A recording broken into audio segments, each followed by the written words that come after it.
into the Malthael thing, but we in fact do have the battleground. I got that for you guys. Don't worry. Leading the train wreck properly here. Gale Force eSports. I love it. Taking us to Braxis. Braxis, I like it. You know, this is something that in the last few days has more or less disappeared from Europe, and I'm sad about it. It's one of the maps that I think is a lot of fun, and at the end of the first phase in Europe, we saw that a lot more, but right now the teams focus on completely different things, so it's awesome that we have that here now. Yeah, Braxis holdout has been... It's in an interesting spot with North America because at the midseason brawl, the tension towards it seemed to be hit or miss. A lot of teams were like, you know, we don't even want to risk the map. We're not even going to let it go through. But in NA, it was huge contested. We loved the map in phase number 1, but now in phase number 2, it seems to be banned out by most teams-ish so far. So the fact that it's going through and Gale Force is going to take it to it, I like it because they innovated in North America, essentially stole from Fnatic is how they talk about it. They basically also just said, hey, we have a strategy prepared here because you always have the choice as a loser, do I pick the map or do I pick first ban? And I think it's generally agreed that if you in the draft have first pick, first ban, it gives you an edge. So the only reason to pick a map over taking the first pick is that you say, we have a special strategy prepared for you here that you just won't be able to deal with. Yeah, it's going to be awesome here. But Tempo, they have to tread lightly with the first ban here, just mainly because that exact same thing is, you know, if they misguess or misinterpret the direction of the draft that Gale Force may want to move into, they very easily could just one ban be all it takes to set them too far behind in this game. It's going to start out with the Haka and the Genji removed. So Tassadar is still available. Uther is going to be very much a thing. I mean, with the two bans that we have, it's basically mobile heroes that you're trying to get rid of. Especially with the trait that Genji has, he can jump over the debris really fast and cross from one lane to another. The Haka finds himself in a similar spot and also is, of course, another great solo laner that we have. And in that sense, you try to just shut down on the mobility that the opponent can have. So on this map, we've seen a lot of rotations around the Haka, around Falstad, if there's no dive available, and with Genji. So pretty smart bans for the map in particular. It very much is. Gale Force here, when looking towards some of the games we've seen from them, have we even gotten a Braxis draft? We haven't. We're yet to see a Phase 2 Braxis draft for them. So, you know, it's going to be Gale Force picking it, and it's also just a big question mark on the direct interests. I would expect some kind of focus. I would like, honestly, maybe even a Malthael in this rotation. They're going to go with the traditional Tasfala. They play it safe. I was a bit surprised that they took this long to make their first picks happen, considering it's their map ban. Yeah, and unless the Dahaka was like too big of a curveball, and I'm going to say a Dahaka ban on Braxis, not a curveball. Yeah. So we're going to see them with a double support Vala, going to try and rock especially the 4-man. And for Tempo Storm, the question still remains, how are they going to play this right now? And on this map in particular, where we have a really dedicated solo laner, I want to see if North America trusts into Malthael. You know, I want to know too. In terms of answering the question of just like, where did North American players put the evaluation of the hero? I would like to see it somewhere, you know, so I have some kind of judgment on where NA is approaching the thought process here from these teams. And after that first game, we have no idea. Still, sadly, but maybe this is the one. And if so, I'm going to guess it's after the second ban phase just because we're afraid of the solo. Ariel double support. Uh-oh. Is this it? I mean, it definitely could be, but we have also seen, with this particular setup, it's so difficult to just kill anything. And we have, for example, just today, different map though, so it's a bit of a different dynamic. On the European end, we have seen a similar draft where you focus into the Illidan after that. Yeah, absolutely. And if you haven't, this draft with an Illidan and I think it was a Lunara is insane. It is absolutely crazy. Nothing dies, first of all. You have the Aegis and the Divine Shield. Then you have Lunara slowing everything, being a battery at the same time. You have basically two choices. Either you focus on the Lunara, then Illidan is going to rip you apart, or you focus on the Illidan, and then Lunara is just saying, thank you very much, I got this. Yeah, she's just going to go ahead and slow everybody down, set everything up. And Lunara has an absurd damage output, too. You know, she is an amazing hero. It's only if you can keep her up. Conveniently in double support, that's pretty easy. Now on this map, of course, it's a little bit tricky to pull that strategy off because you simply need that solo laner, and with that setup, you would have to set the Illidan up to the top, which isn't bad, isn't horrible, but normally I think we would see that more on other maps where you're focusing more early on into team fights. But at this point, the Chen being banned out, That seems to be a thing that Tempo Storm actually relies upon a lot, right? Yeah. Especially when we're looking at Dragonshire and Braxis, they played that also at the mid-season Brawl a fair amount. And if I'm not wrong, last weekend too? Yeah, it's pretty much Tempo Storm. The minute that MVP Black busted it out, they were like, yeah, Chen's a thing. And we saw them run it just throughout all of North America, and even at the mid-season Brawl. So I don't find that surprising, especially because typically when you have a CC list frontline, it's when you run the Holy Trinity or any form of hyper carry double supporting, which is already where we see Gale Force commit with their draft, just through the Vala and the Tassadar alone. And the thing is, we've also seen from when Fnatic played against Dignitas on Sky Temple how much damage a Chen against no stuns with the double support Vala can actually do. You just bust down through the lane, and Chen just sits there drinking with a shield the entire time while Vala does her thing. So it's another big threat there. But when it comes to the bans, Morales banned out. Now that for me is interesting. That one you have to explain. Oh, so Morales actually, specifically with Gale Force eSports, Akaface has a higher priority on Morales. Like I told you, past the top two, we mix it up. Akaface specifically, his next, Morales. Especially on a map like Braxis Holdout, where we held that pick specifically compared to the rest of the world, probably about 3 months longer. I can actually agree that on Braxis in particular, Morales gains more value than on any other maps, just simply because you have her a lot safer and you can get in the form, and at the start just so much value. Yeah. It's just really interesting to see that here. And Dame going straight into the Brightwing. That's actually interesting for the top laner, of course, too. They haven't picked the top laner yet, but whoever that's going to be will at least be able to get some assistance from Brightwing. It's got to be an Illidan or something high mobility. You need some kind of value out of the teleport from Brightwing. Otherwise, I just don't feel like it's enough supporting unless you commit to another support, which then you have actually negative damage, it feels like at that point. You're like throwing heals at your opponent in every team fight here. So for Gale Force, I expect it to be something like that high mobility again, to gain, as long as it gains value. I don't know, I want to say at least value out of the Tassadar, but the argument could be made that Vala is going to be that hero. I just personally feel like if you don't have the trio with the Tassadar with the Vala, it's not enough. And the Sonya, Zul, Jin locked in here for Tempo Storm. Also something that's been around in NA a little bit more than probably every other part of the world. Zul, Jin on Braxis. We have had a fair share, towards the end of Phase 1, we had in Europe a fair share of Soljin picks, oftentimes even with, on other maps, even with the Abathur. But Soljin with this seems pretty dirty, I don't know. I mean, you look at the Oriel and you just say, okay, she's going to have endless amounts of hope, and if at some point Soljin really is in trouble, Uther is going to have the Divine Shield. So how do you kill Soljin in this setup?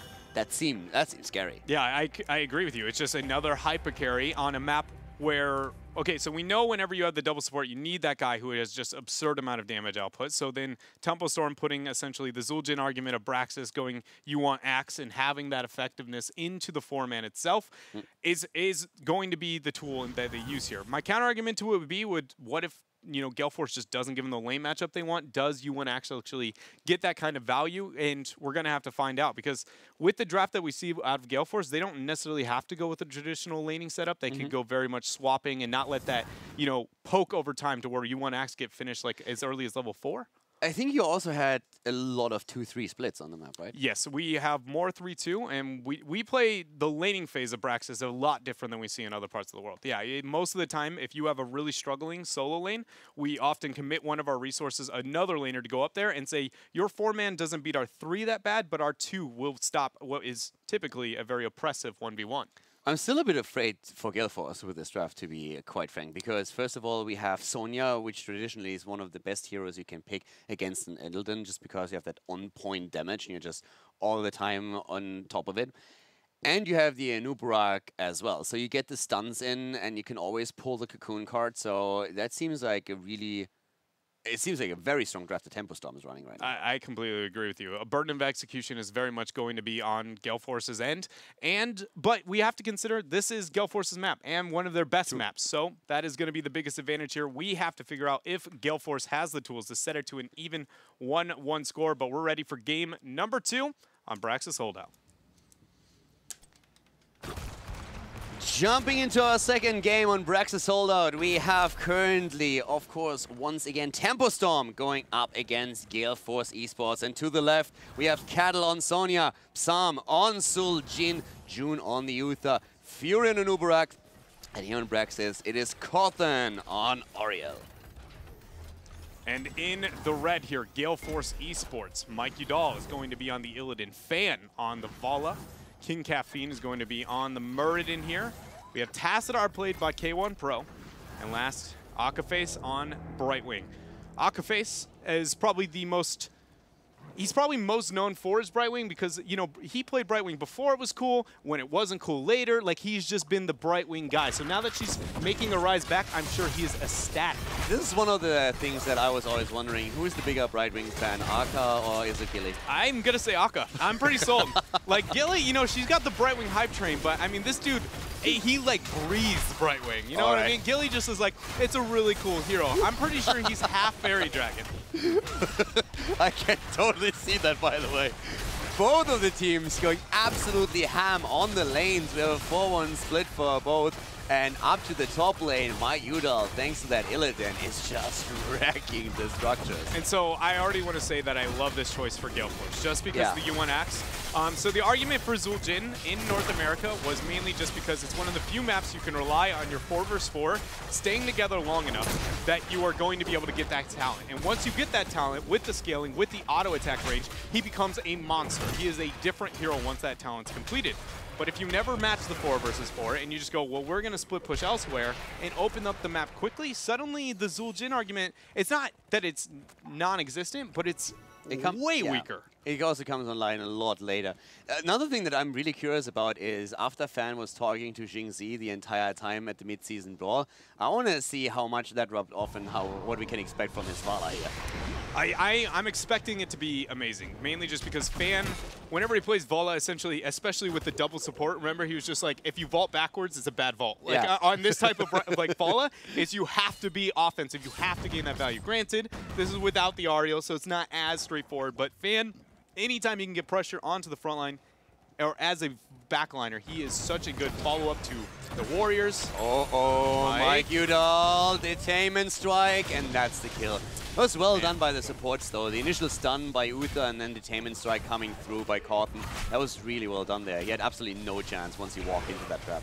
Yeah, this rotation here in Gale Force, you know, as they put it, kind of learned this from Fnatic, the 1-3 rotating, cycling around, backdooring some of the shrines was where they made a name for themselves in NA on Brax's holdout, but they are unable to do that with this type of composition. They're going with a different approach to it all. So we're going to see how they function out of their comfort zone a little bit on Brax's holdout in this game. Yeah, Cattle needs to be careful against Mike Udall here, but the first priority for Gale Force has to be to recapture the beacon. They can't afford to get such a massive wave against them without taking any progress themselves.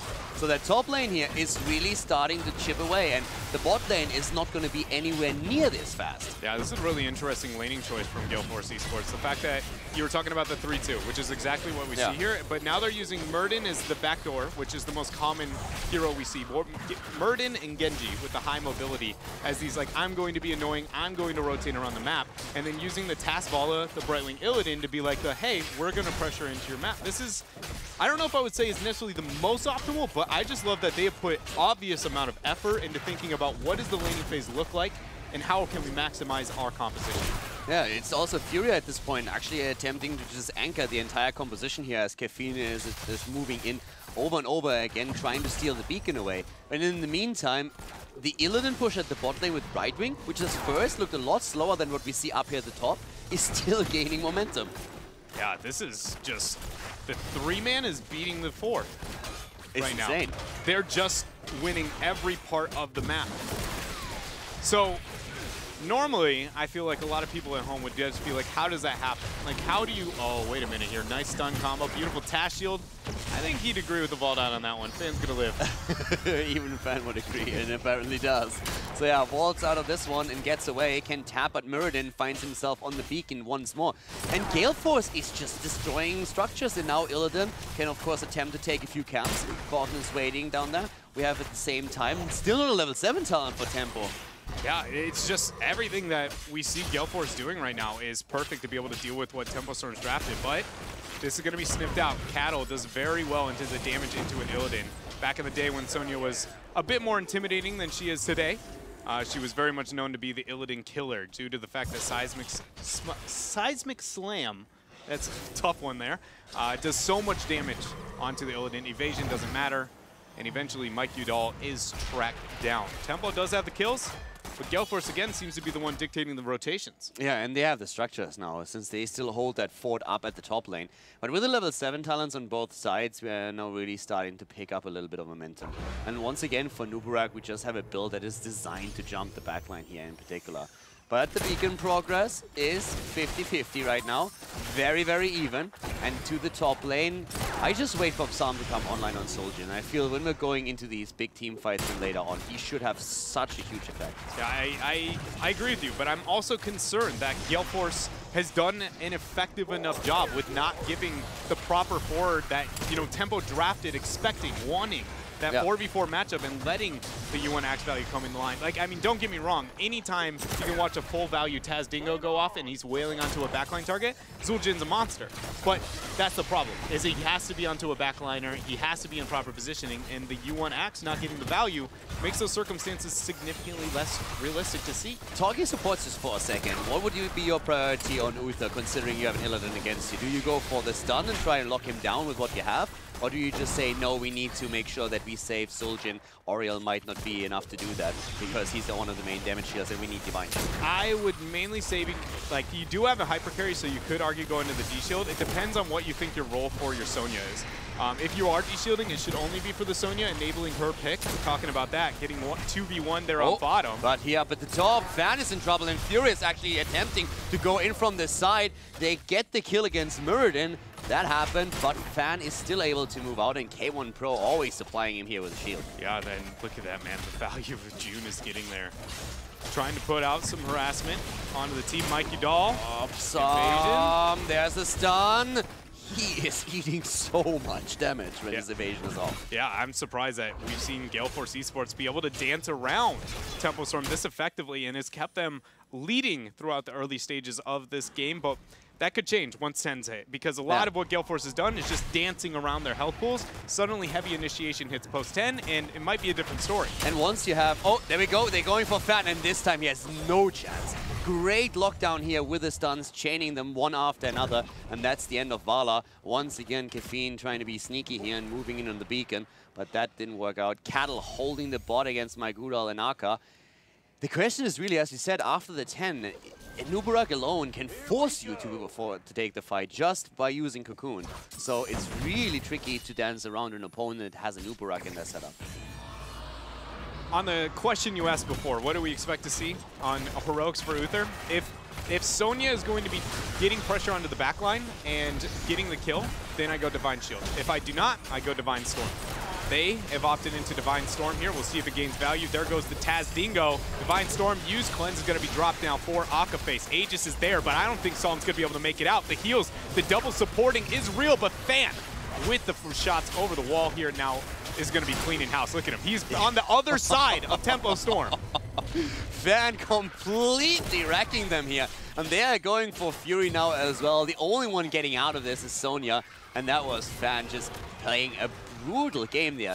It looked good for a moment when they were attempting to save Zul'jin, and for just a second when you said he's not going to get out there, it looked like, wait a second, like, is he actually going to get out? And then Fan comes in and just cleans house. Yeah, it's one of those moments as a commentator that you're like, you know, an average hero should 100% die here, and then I'm like, but wait a minute, this is double support. I might regret that in a half second, thankfully. Or, you know, at least not totally making me look like a fool Fan, here. your boy, he got your back. Yeah, he was like, you know, I got you. And one of the interesting parts about that, when we talk about Illidan's and having multiple threats, you know, to not let Illidan be the only person that your opponents can focus, and suddenly he becomes a lot more intimidating. Yeah. Fan is filling that role properly with the task, because, you know, you don't expect the Vala to be on the one on the other side. That's the Illidan player. But when everything went on to Mike Udall, Fan's like, well, then I'm going to have a heyday. Like, just, if you don't want to pay attention to me, I'm going to make you respond to me. That's the beauty of having a double support Illidan and the range carry, just because it's so tricky for your opponent to focus on one if both of them are on the same thought process and both of them go in at the same time. So Gale Force takes the lead in experience. The wave, of course, has done significant amount of damage already for Tempo, but they're just not able to close that gap just yet. And in terms of kills, we have 4 versus 5. So this is a lot closer game than what we have seen on the first map. And look at this. Gale Force, they see the pressure that Tempo's trying to apply in the bottom. They respond with 3, trying to say that we can delay this long enough with our 3 and our 2-man can threaten onto the core afterwards. But I think the timing of Tempo Storm, the aggression that they have shown is going to be enough, and Cap is very much going to be too slow here. But Fury goes in. Tempo Storm is feigning as if they have interest beyond this keep, and I can't imagine why. They are actually still in position. They could use Cocoon here, but no way at the top left, no, they can't. They shouldn't be able to. But at the top left, the value from Illidan is already got, but it seems like he's moving back. Only Brightwing's still there, and they're actually going for it.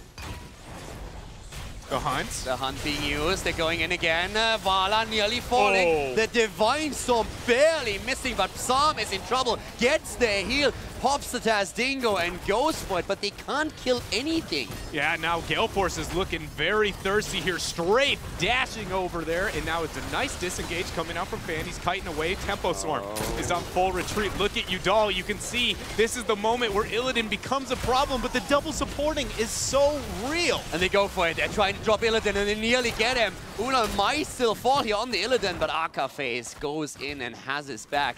But it's the nightmare to move away from an Illidan. He wants the chase. He is thriving on that chaos. And that one turnaround that we saw from Tempo, just saying, pressure the Illidan, try to drop him. If we kill him, we win the fight. They don't get the kill, but they force him back. And that allowed them to retreat. But that, again, is another moment where it feels like a huge adjustment for Tempo Storm. The fact that they are willing to go, hey, pay attention to us on your core, wait for them to go a little bit too far out, and then go, can we get this fight? Those are questions I feel like we never would have seen asked by Tempo Storm in their play, and I love to see that from them here, even in this game where they haven't necessarily been dominating the map like we saw in game number 1. This is, like I said before, day and night between these two teams, specifically with Tempo Storm. Tempo Storm is actually at this moment really trying to 5-man a lot, whereas Gale Force is completely utilizing the pseudo-global that they have on the Illidan and the Brightwing, just sneaking around Tempo Storm and trying to take the beacons. And Tempo is just forcing the fight around the boss at this point. But that could backfire fast. So they are basically putting everything in the basket here, saying like, okay, we want this fight, we're gonna win the boss and the fight and take it here. And let's find out if they can. There's gonna be the Cocoon, and that is the boss going over. Now the kill is gonna be forfeited over. Illidan didn't even care. Yeah, and you know, it just shows that he's gonna just try and all in the game. So now Gale Force can't let them back. They cannot let them back or this game is going to end. Fury has already got the mount up. Cattle, in fact, is gonna start the channel, and you see the desperation here as Cap drops out with his last mana. The shielding has just now been removed. Sonya is the only one back onto the core. I think Illidan's got this. Oh, he's running away. I don't think so. How do you actually feel he could have? He can out-kite the Sonya. You can flat out make it to where no melee on melee should be able to track Illidan. He gets half the distance of the keep every like 3 seconds. Illidan should at least be able to make Sonya pay more attention than what we just saw there to him. Oh, it could definitely stay a bit longer. It would have been easy for Tempo to send someone else back as well, though. But the big deal is that Gale Force, behind all of this, got the Zerg wave. Yeah. So, yes, you get the boss, and the boss is getting some damage at the top lane, but it's not even going to scratch the keep itself. So, even though there was a team fight victory, plus the boss stolen, Gale Force is still the team that is way ahead because they get the wave and they have taken 17% off the core of Tempo. Yeah, it's just another... we can see the improvement of both these teams in this series, which is just, it's amazing. Even Gale Force right there with that kind of decision-making, you'd be like, you know, let's threaten a core at level 13. I mean, that is unheard of over the past couple of weeks of HGC and A. And now, at the top, we see these teams suddenly going with such a cutthroat mentality. What I really like from Gale Force is, again, that they are really using the macro play here. They are saying team fights are going to be a bit rough for us. The Zul'jin with the double support is tough to beat. We have the Sonya there as well. If we take the straight-up 5 versus 5 fight, there are so many things that can go wrong for us. Illidan can die if they get a drop on Vala, we're dead as well. But they're just playing around them and forcing Tempo Storm into really awkward positions. And I think this is the one thing that Tempo Storm is struggling adapting to a little bit. These situations where they're like, okay, how do we react to this? Who do we send back? Where do we push? Who do we focus on? Yeah, they're just kind of going, well, we know that 16 is going to be a fight we don't want, so how can we try and draw the attention of Gale Force before the 16 window is going to be met? And they've drawn some of that. They've got Avatar coming out from King Caffeine, but if 16's hit, I expect them to all in this fight. I don't think Tempo should get this keep at all.